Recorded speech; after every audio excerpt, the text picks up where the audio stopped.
बड़ी बैठक थी ब्राह्मणों की, तमाम से लोग आए, तो ये बुलाई हुई भीड़ थी कि लोग अपने मन से सब आ गए? ये इसमें से कौन ऐसा आपको लग रहा था जो यहाँ से निकलने के बाद पैसे मांग रहा हो? कोई आपको ऐसा दिखा? तो जाहिर सी बात है, बुलाई हुई भीड़ तो पैसे मांगती, पैसे मांगने भीड़ नहीं, आशीर्वाद देना आई थी। चलिए ठीक है। भाजपा का कोर वोटर नहीं है ब्राह्मण समाज प्रबुद्ध समाज है, वो किसी का कोर वोटर नहीं है। जो उनके हक की बात करता है, जो उनके न्याय की बात करता है, उनके साथ ब्राह्मण खड़ा है। और आज पूरी समाजवादी पार्टी और राष्ट्रीय अध्यक्ष अखिलेश यादव जी ने जितनी मुखरता से ब्राह्मणों का साथ दिया है, उतना किसी ने नहीं दिया। चाहे विनय तिवारी जी की बात हो, चाहे आदर्श उपाध्याय की बात हो, चाहे वो कानपुर में जिन माँ बेटी को जला दिया गया उनकी बात हो, तमाम महिलाओं के साथ, पुरुषों के साथ जहाँ भी अन्याय हुआ है, पूरी तरह से समाजवादी पार्टी के राष्ट्रीय अध्यक्ष जी खड़े रहे। और ब्राह्मणों के अंदर यही जो एक हुजूम है, जो वो माननीय अखिलेश यादव जी के साथ। साथियों नमस्कार, मैं वीरू और आप देख रहे हैं काकोरी दंगल। दोस्तों, इस वक्त मैं लखनऊ में मौजूद हूँ और आज ब्राह्मण समाज की समाजवादी कार्यालय बड़ी बैठक थी। हमारे बीच पूजा शुक्ला, उनसे बातचीत करने का प्रयास करेंगे। मैम, आज बड़ी बैठक थी समाजवादी कार्यालय में ब्राह्मण समाज की, क्यों और किस लिए?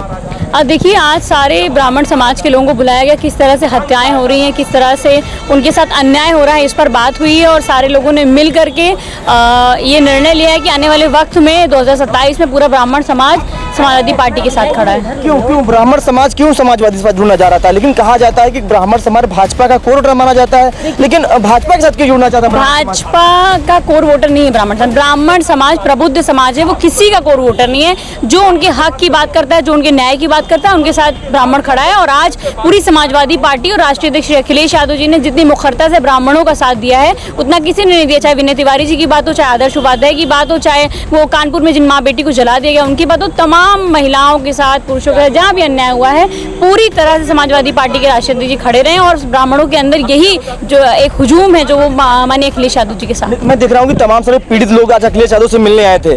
अगर यही लोग योगी जी से मिलने जाते तो इनकी भला हो जाता, इनका समस्या का समाधान होता। अखिलेश जी कैसे इनकी मदद करेंगे? जनता दरबार में कब मिलते हैं? कहाँ मिलते हैं? उनके जनता दरबार में मिलने के लिए लोगों को आत्महत्याएं करनी पड़ रही हैं। कहाँ नहीं आत्महत्या होती है? कहीं पर भी कोई कार्रवाई नहीं हो रही है। ये एक ऐसा पार्टी कार्यालय है समाजवादी पार्टी का, जहाँ पर अखिलेश यादव जी हर वक्त जितने समय तक वो पार्टी ऑफिस बैठे हैं सबसे मिलते हैं। मुझे बताइए, मुख्यमंत्री के यहाँ किसी की इतनी हैसियत हो जाकर के मिल ले तो नहीं मिल सकता। तो ये सब कहने की बात है। मुख्यमंत्री श्री अखिलेश यादव जी का इंतजार 2027 में उत्तर प्रदेश की जनता कर रही है। बगल में आपने कहा कि मुलाकात नहीं पड़ी योगी से, आपसे चंद कदमों दूरी पर उनका जनता दरबार लगता है। मैम, नहीं तो जो लोग जा रहे हैं वो नहीं मिल पा रहे ना, मुझे नहीं मिलना, पीड़ित लोग नहीं मिल पा रहे हैं। मेरे ऊपर तो मुकदमे किए, मुझे जेल डाला, मैं तो लड़ने के लिए तैयार हूँ। मैं झुकूंगी नहीं, क्योंकि मैं गलत चीज के लिए नहीं लड़ रही हूँ, मैं हक के लिए लड़ रही हूँ। लेकिन जिन लोगों के साथ अन्याय हो रहा है, अगर वो अपनी बात रखना चाहते हैं तो आखिर क्यों नहीं मुख्यमंत्री उनकी बात सुन रहे हैं? क्यों नहीं लगातार कह रहे हैं सबका साथ हो रहा, सबका विकास हो, सबका सम्मान हो रहा? ये तो भाजपा यही कह रही है। ये भाजपा कहती कुछ है, करती कुछ है। मैं तो कहती हूँ, आप सम्मानित पत्रकार हैं, आप जाइए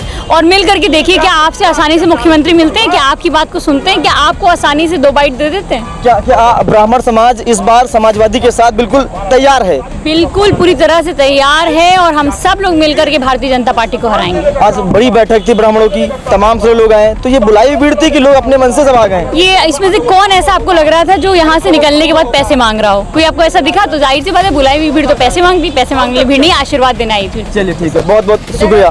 ठीक है।